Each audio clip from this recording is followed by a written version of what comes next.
Guten Abend, everyone, and welcome to Fun with OELs.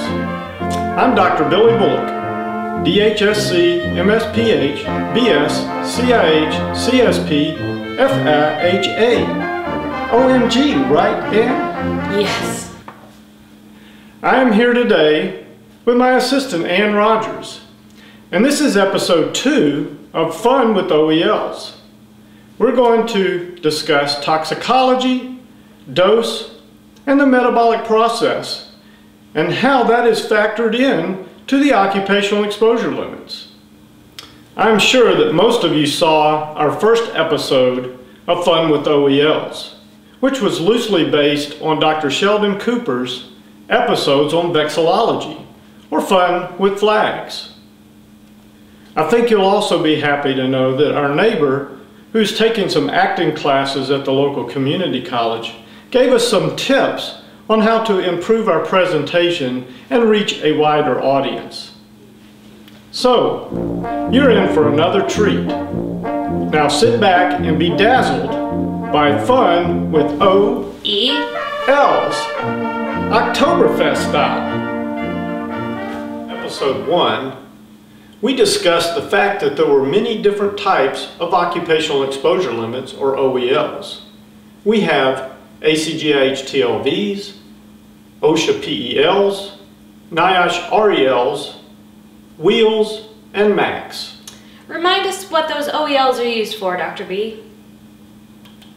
Will do, Ann.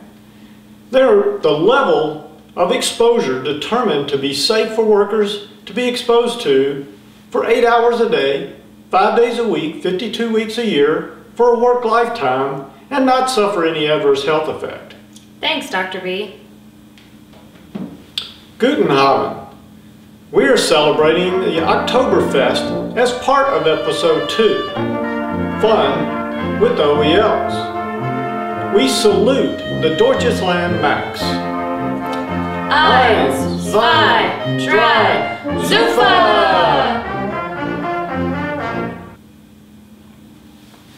Paracelsus, the real one, not the fictional character in the sci-fi TV series Warehouse 13. That character was pure hokum. Of course. Paracelsus was born Philippus Aureolus Theophrastus Bombastus von Hohenheim in 1493. Boy, that's a mouthful. You said it. He is credited with founding the discipline of toxicology. The phrase, "the dose makes the poison," was first expressed by Paracelsus. This conveys the basic principle of toxicology. That is, a substance can only produce a harmful effect associated with the toxic properties when it reaches the target organs inside the body at a high enough concentration, called the dose, to elicit an adverse health effect. This slide shows a typical dose response curve. On the left we have the dose, and as we increase the dose, we start seeing some effect in the body, and at some point we reach an adverse health effect. The field of pharmacology looks at this a little different. The response given a therapeutic dose, such as when we take aspirin or Tylenol. When we reach a high enough dose where it gets rid of our pain or reduces our fever, that's the therapeutic dose. On the right is what the toxicologists look at. As the dose gets higher, we start seeing an adverse health effect. And at that point, we say that's harmful. A lot of physicians and toxicologists subscribe to the threshold dose, which is on the right, where our body metabolizes chemicals and can remove them at low doses, and they don't cause any harm to us. But some physicians and toxicologists think that it's a linear response, and they use this more with carcinogens, where a 0 dose has no effect, and any incremental increase above 0 has the potential to cause harm. Because you know it's all about that dose, not just toxicity. It's all about that dose, check the OEL. It's all about that dose, not just toxicity. It's all about that dose, dose. Well, and everything is toxic. Ignorant folk sometimes say things are non-toxic. Well, that's pure poppycock. It's like saying something has no color or is weightless. Well, Dr. B, maybe it's just a little misunderstanding about the facts. Well, Anne, a little misunderstanding? Galileo and the Pope had a little misunderstanding. Well, the point is, anything can become a poison if the dose is great enough. That is, if you're exposed to enough of it in the wrong way. For example, let's look at some of the chemicals here in this chart. Water is even toxic if a person is exposed to enough of it. It takes 8 kilograms to cause nervous system damage. Ethanol, which we'll be talking about a lot today, causes damage around 500 grams to the kidney and liver. Sodium chloride, or common table salt, is also toxic if the dose is around 225 grams. Aspirin, which we talked about a moment ago, has a toxic level of 11 grams. So as you see, as we go down the chart, we get to more toxic chemicals that elicit adverse health effects at lower doses. Metabolism is important in a number of body processes, one of which is detoxification of foreign chemicals. The human body is a marvel. We can metabolize many chemicals and remove them from the body. One of the primary ways this takes place is by a group of proteins called cytochrome P450 that metabolize thousands of potentially toxic compounds. In simple terms, these detoxification mechanisms convert undesirable chemicals, which are often hard to excrete, into less toxic chemicals that are easy to excrete from the body. The kidneys, which is the main organ used to excrete foreign chemicals from the body, is most efficient at eliminating polar molecules. It is not good at excreting nonpolar chemicals. As a result, most metabolic processes are designed to convert nonpolar chemicals into more polar compounds. And if you were thinking that the photo here is showing some confetti on the ground after the Oktoberfest party, you would be wrong. This is actually the cytochrome P450 enzyme. The chemical alterations that are the basis of metabolism are due to the action of enzymes. Enzymes are proteins with very specific chemical and physical properties that allow them to recognize and attach to particular types of molecules. When they attach to these molecules, they cause interactions resulting in changes to that molecule. When a chemical gets into our body, it starts producing the enzymes needed to metabolize it. This process of increasing enzyme levels is called enzyme induction. This is usually beneficial since it helps the body respond rapidly to chemical exposure. However, the metabolic process results in more toxic chemicals occasionally, and this induction is counterproductive. Here we see bromide, which is metabolized to hypobromate by adding oxygen atoms. Next, it is then converted to hypobromous acid. After the metabolic processes have occurred in the liver and the kidney, both the original compounds to which the body was exposed and possibly one or more metabolites are circulated through the bloodstream. They are then either stored in the body or excreted. The place the chemicals are stored depends on the characteristics of the material. Nonpolar compounds like organochlorides, for example DDT and PCBs, are stored mainly in the fat. Others, like lead, are stored in the bone. Although the kidney is the main organ that excretes these chemical metabolites, some are also eliminated from the body in other ways. The second most common route is through the feces. Other less important routes are through the lung, sweat, or saliva. In addition to storage or excretion, some compounds react with the body to produce or cause some beneficial or some deleterious effect. That means something is either good happening or something bad happens. In the case of drugs, the major effect is supposed to be beneficial or good. But all medications also have the potential for some adverse side effect. Just read the warning labels from the drug manufacturers. Pharmacologists study the beneficial and adverse effects of these drugs. On the other hand, toxicologists are more concerned about substances that have no beneficial health effect, but only elicit adverse health effects. So Ann, here's an interesting fact about alcohol. Man is not the only species that ferments fruit in order to become intoxicated. Can you guess what the other one is? Hint, sometimes they pack the alcohol in their trunks.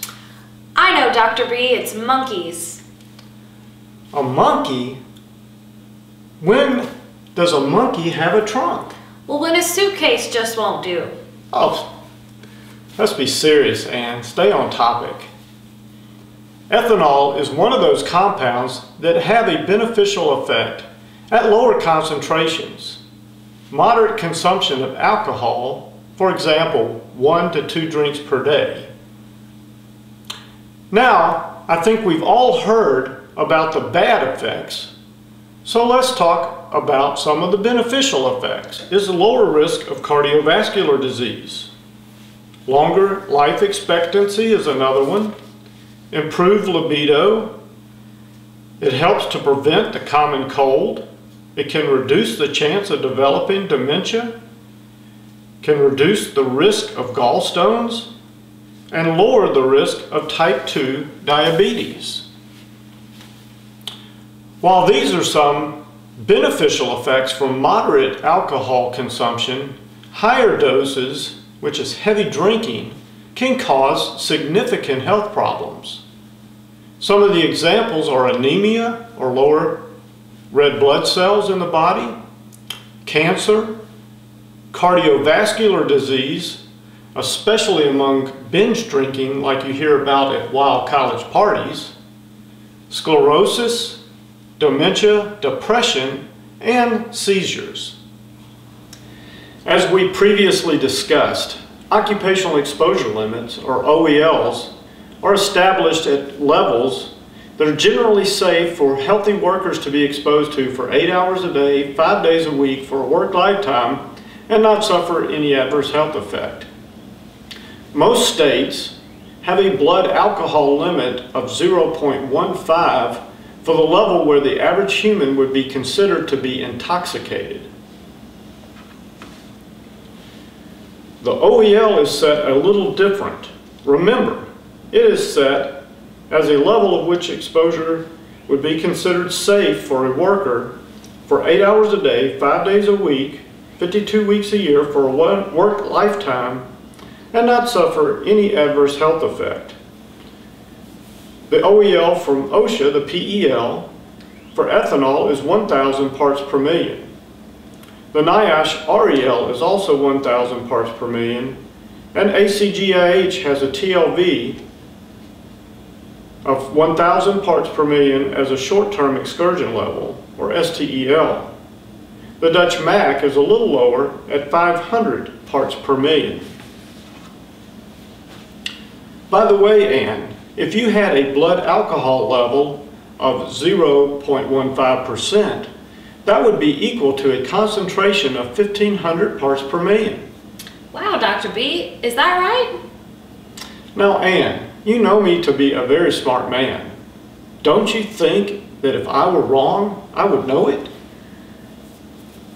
On the previous slide, we saw the occupational exposure limits, or OELs, for ethanol. Now let's take a look at the metabolic process of ethanol. Ethanol is grain alcohol. It is oxidized to acetaldehyde. The next metabolite is when acetaldehyde is further reduced to acetic acid. Then on to acetyl-CoA. Lastly, the acetyl-CoA is converted to water and to carbon dioxide, which is primarily excreted from the body through the lungs. Methanol, or wood alcohol, is very similar to ethanol. The OSHA PEL for methanol is 200 parts per million.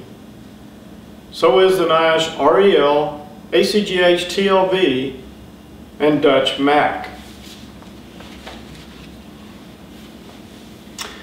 However, methanol can be much more harmful due to the metabolites.